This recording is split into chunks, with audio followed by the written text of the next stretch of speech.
France நாட்டில் வந்து ஒரு பிரபலமான பத்திரிகை வந்து முகமது நபி ஸல்லல்லாஹு அலைஹி வஸல்லம் அவர்களை கேலி சித்திரம் வரைந்து படங்களை வெளியிடுகின்றது.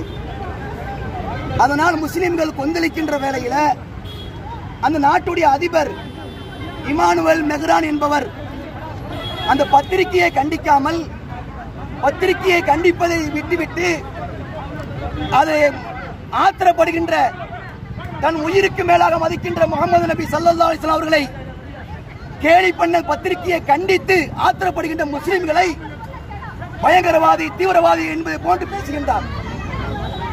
அந்த பத்திரிகையை கண்டிக்க தவறிய இமானுவேல் மெக்ரானை கண்டித்து தான் இன்னைக்கு தமிழ்நாடு தௌஹீத் ஜமாத் திருப்பத்தூர் மாவட்டத்தின் சார்பாக மாபெரும் கண்டன ஆர்ப்பாட்டத்தை நடத்திக்கிட்டு இருக்கிறோம்.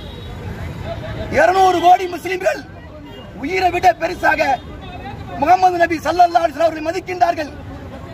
அவர்கள் மனித நேயத்தை போதித்தார்கள், ஏற்றத்தாழ்வை உடைத்தெறிந்தார்கள், வட்டியை ஒழித்தார்கள், சாராயத்தை குழி தோண்டி புதைத்தார்கள்.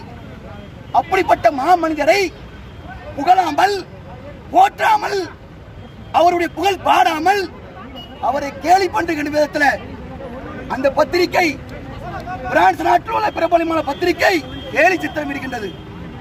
இது போன்ற காரியத்தை உலகத்தில் இனி எவனால் செய்வான் என்று சொன்னால் அதற்காக வேண்டி முஸ்லிம்கள் உயிரையும் கொடுக்க தயாராக இருப்பார்கள். தமிழகம் முழுவதும் ஆங்காங்கே தமிழ்நாடு தௌஹீத் ஜமாத் சார்பாக கண்டன ஆர்ப்பாட்டம் நடந்து கொண்டிருக்குது.